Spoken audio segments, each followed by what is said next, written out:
Voici donc le premier thème de cette urgence écologique avec une alimentation respectueuse de la planète, des hommes et des animaux. Et quand on parle d'alimentation respectueuse, on aimerait bien pouvoir se passer d'OGM. On va maintenant écouter Christian Vélo, qui est lanceur d'alerte et maître de conférences en génétique moléculaire à l'université Paris 11 Orsay. À toi, Christian. Oui, bonsoir à toutes et à tous. Alors, la question des OGM, elle pourrait, en ce qui concerne la France, sembler ne plus être d'actualité, puisqu'on nous dit qu'il n'y a plus d'OGM cultivés en France depuis 2008. Alors ça, c'est vrai pour les OGM transgéniques, c'est-à-dire les plantes qu'on a génétiquement modifiées par introduction d'un ou plusieurs gènes d'une autre espèce. Il n'y a qu'un seul OGM transgénique autorisé au niveau communautaire, au niveau de l'Europe, et il se trouve que c'est le maïs Monsanto 810, et cet OGM est interdit depuis 2007 en France en raison de plusieurs moratoires qui ont été pris depuis 2008. Mais il faut savoir qu'il y a beaucoup d'OGM transgéniques qui ne sont pas cultivés sur le territoire français, qui sont cultivés sur le continent américain et qui sont autorisés à l'importation en Europe et en France en particulier pour l'alimentation animale et humaine. Et en particulier pour l'alimentation animale, puisque, comme vous le savez sans doute, les accords de Blair House font que la France ne peut pas produire ces protéines pour nourrir ces animaux. Et donc ces protéines nous viennent en fait essentiellement du Brésil et d'Argentine sous forme de tourteaux de soja, qui est en fait du soja transgénique tolérant au Roundup, l'herbicide phare de la société philanthrope Monsanto. Et en ce qui concerne les cultures des OGM, j'affirme, c'est clair, il y a beaucoup d'OGM cultivés actuellement en France. Mais ce ne sont pas des OGM transgéniques, c'est ce qu'on appelle des OGM cachés, tout simplement parce que ce sont des plantes qui ont été obtenues, qui ont été génétiquement modifiées par une technique qui n'est pas la transgénèse qui conduit aux plantes transgéniques, mais une autre technique qui, fait que ces plantes sont bien reconnues par la directive européenne qui légifère sur les OGM comme étant des OGM sur le plan technique, mais pas sur le plan juridique. Ça veut dire que ces plantes, elles échappent au champ d'application de la directive européenne. Il s'agit essentiellement de colza et de tournesol, qui sont donc des OGM cachés ou des OGM clandestins.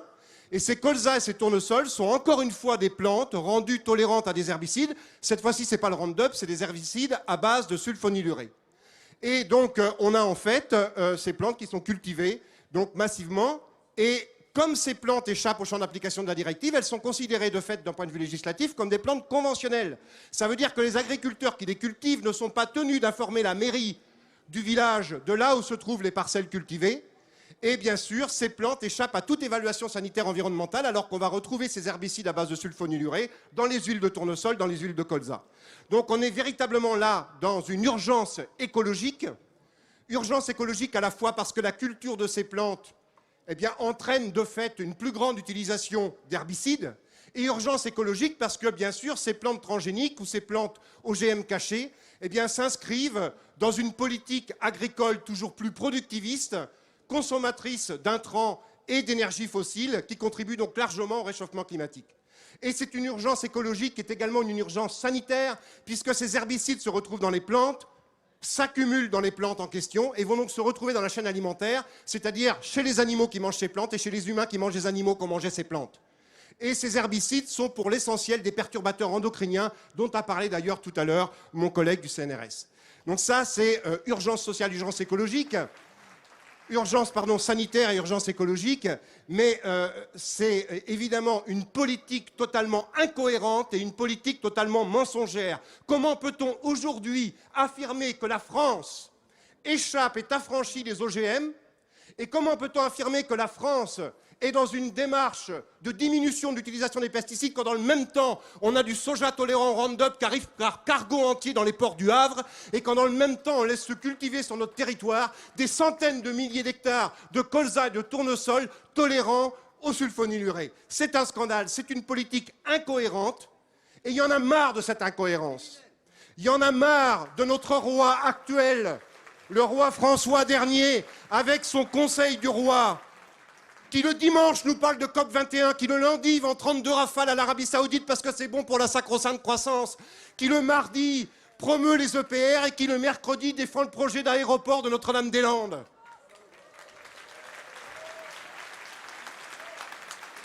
Il y en a marre également de nos ministres, Le Foll du Roi et Ségolène du Poitou, qui prétendent promouvoir l'agriculture de proximité, l'agriculture paysanne, l'agriculture de circuit court, alors que dans le même temps, on bétonne les plus belles terres agricoles d'Île-de-France pour développer la Silicon Valley à la française sur le plateau de Saclay.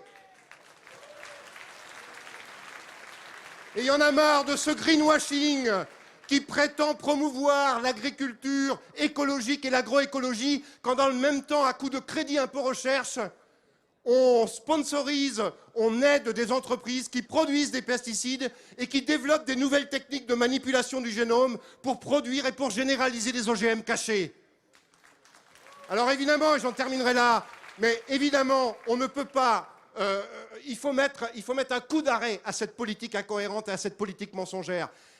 Ça passe pas seulement, mais ça passe notamment par une autre politique de recherche. Une politique de recherche pour et avec les citoyens.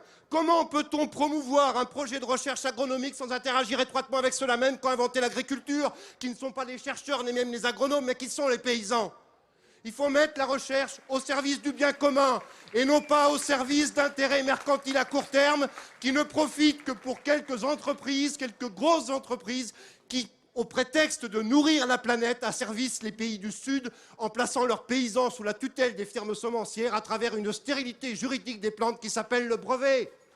Les paysans sont des insoumis.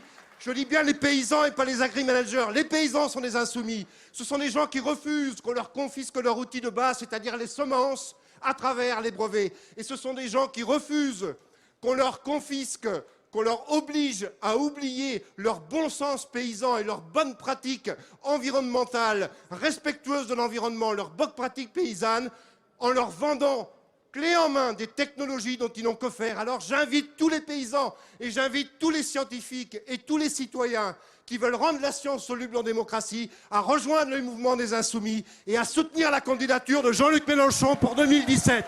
Merci.